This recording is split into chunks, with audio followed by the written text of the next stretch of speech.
É inegável que esse mês de novembro de 2022 tem sido extremamente agitado de forma negativa para o mercado das criptomoedas. A gente teve aí a FTX colapsando, pedindo recuperação judicial, isso acabando gerando um grande efeito dominó em todo o mercado cripto. E com isso, muita gente está até capitulando, está quase desistindo do mercado, achando que o mercado vai acabar. Afinal de contas, o mercado tem risco de acabar? A gente vai conversar sobre isso aí depois da vinheta.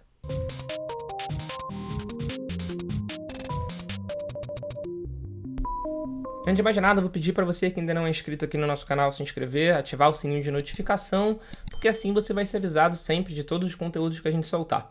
E antes da gente entrar de fato no tema, o mercado cripto vai acabar ou não, que eu já te dou um spoiler, eu acredito que não, eu tenho 2 recadinhos rápidos para passar para você.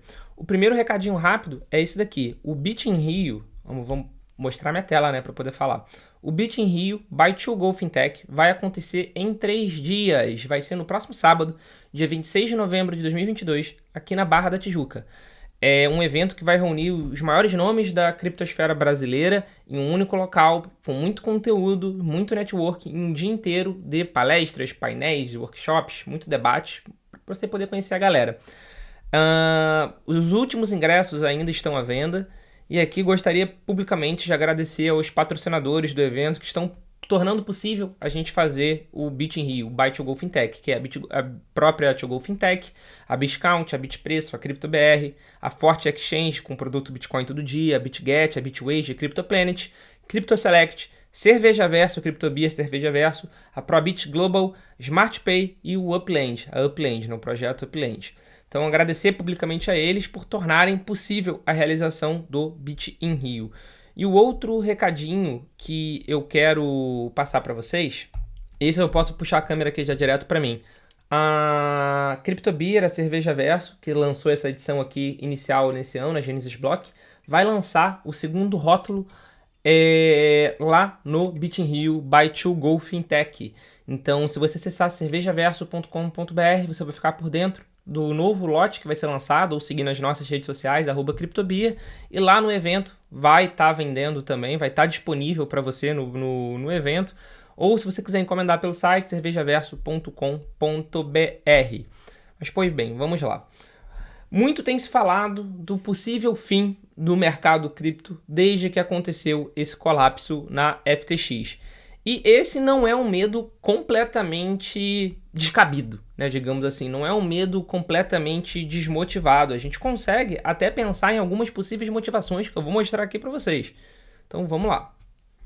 Aqui eu estou no CoinMarketCap, que é o maior indexador, né, de preço do mundo, que é o que eu mais uso, é o meu favorito, junto com o CoinGecko. E aqui a gente vê, por exemplo, que a Solana está despencando no market cap. Por que a Solana está despencando no market cap, tendo sido ultrapassado, inclusive, pela Shiba? Solana é um projeto que é muito relacionado a FTX. Então, tem tanto risco reputacional, quanto risco, inclusive, de muitas... As DEX, os tokens, a Serum, por exemplo, era parte, inclusive, do problema da FTX. A FTX tinha muito desses tokens. Então, a Solana, que era um ativo top 10, está despencando por causa da FTX. Tinha um token da própria FTX, o FTT, também está despencando. Vamos abrir aqui o Criptofácil. A gente vai ver que o game, o jogo Star Atlas, também muita gente está falando que ele morreu por causa de toda a relação extremamente forte, era muito relacionado que tinha com a FTX. Eles tendo que falar que eles não morreram e vão planejar novas vendas nos próximos 4 meses.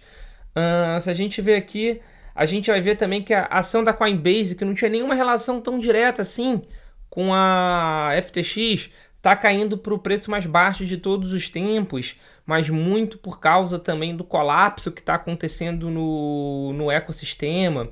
A gente vai ver que a Genesis travou, né, o saque da parte deles de empréstimo, buscaram um aporte com a Binance não vai investir, eles negaram que tem planos de pedir falência, ou seja, a partir do momento que precisa negar o plano de pedir falência é porque os rumores começaram a correr no mercado. Aqui a gente vai ver também que já mais da metade dos endereços de Bitcoin estão no prejuízo, algo que não acontecia desde o Corona Day, em março de 2020. A gente vai ver os ativos da FTX sendo sondados pela Ripple, que é uma boa notícia. A gente vê que a FTX está devendo mais de 16 bilhões de reais somente aos 50 principais credores. Ou seja, muito problema. Muito problema. Muita coisa, muito problema acontecendo no mercado cripto. E isso é claramente um efeito dominó, que nem eu já falei aqui no último vídeo, tem uma relação muito direta com o caso do colapso, do crash do ecossistema Terra-Luna. Para mim, ali foi o início de tudo. Para mim, foi o início de todos os problemas que a gente está vivendo agora. Inclusive, parte do início dos problemas da FTX. Mas o que eu estou querendo dizer com isso? Que o prognóstico está muito ruim, eu estou extremamente pessimista com o futuro? Então, sendo bastante sincero, eu tenho visto muitas pessoas capitulando, muitas pessoas desistindo até quase do mercado cripto, falando que não sabe mais para onde vai, que o que está acontecendo agora é uma demonstração de muito problema no mercado cripto de uma forma geral. Então, sendo bastante franco com vocês, eu não acredito em um fim do mercado cripto. Se eu tivesse que apostar, naturalmente, eu apostaria que não é o que eu acredito. O que eu acredito é isso daqui, ó. Vamos de novo para lá para o criptofácil.com. O banco JP Morgan anuncia sua própria carteira de criptomoedas. Eles anunciaram, na verdade, eles deram entrada numa patente de... Até aqui está falando de uma carteira, mas é mais do que uma carteira, é um super app, digamos assim, de investimentos. Eles querem se transformar, inclusive, em exchange, de acordo com essa patente que eles deram entrada. A Nike se tornou a marca mais lucrativa com NFTs, sem vender também nenhum sapato. Essa notícia aqui ó, é de 2 dias atrás do momento de gravação desse vídeo. Então... O que eu quero dizer com isso? Que apesar da gente estar vivendo sim um grande problema no mercado, a gente ainda está enfrentando as consequências do caso FTX e sendo bem sincero, da gente ainda não saber nem muito bem até onde vai o buraco, o efeito dominó que a FTX trouxe pra gente, não é o momento de desistir. O mercado cripto já passou por problemas maiores que esse, proporcionalmente falando, né, com o tamanho de mercado, como, por exemplo, quando a gente teve a falência ali da Mt. Gox. É claro que se você for ver o ecossistema era muito menor da Mt. Gox, mas em contrapartida, o ecossistema de cripto também era muito menor. Então, proporcionalmente falando, representou muito mais a quebra da Mt. Gox do que a quebra da FTX agora, por exemplo. Então, por mais que a gente esteja vendo muitos sinais negativos no mercado nesse momento, não são sinais de final de mercado. São sinais, na verdade, de um processo que não tinha necessidade de acontecer. Foi um grande erro, realmente, não chamo nem de erro de gestão, porque, na minha opinião, teve má fé, assim, relacionada aí nesse ponto. Usar o token próprio como colateral de empréstimos parece, para mim, algo planejado, não parece algo... errei a gestão, parece algo planejado até previamente. Não que fosse planejado dar golpe, mas é uma extrema alavancagem, né? Então era extremamente arriscado e estava colocando sim, isso daí com certeza foi pensado que isso poderia acontecer. Ele comprou risco com o dinheiro dos outros. Mas, enfim. Então o que está acontecendo agora é um player que faria mal ao mercado, que está fazendo mal ao mercado agora, sendo eliminado. Isso para mim também é uma outra exemplificação de como a centralização demais faz mal. O que eu estou falando de centralização demais? Era um player muito grande que detinha um ecossistema muito grande. Quando esse player cai, o mercado sente e sente muito. Mas não foi um golpe mortal. O mercado ele é muito mais robusto e o mercado é muito maior do que a FTX. A FTX não é a bala de prata do mercado. Eu falo com muita tranquilidade. A gente teve um atraso de alguns anos no desenvolvimento do mercado por causa da FTX. A gente vai tomar um escrutínio regulatório maior, não que isso vá salvar alguma coisa, mas a gente vai ter um escrutínio regulatório maior, a gente vai ter regulações provavelmente muito mais pesadas ao redor do globo.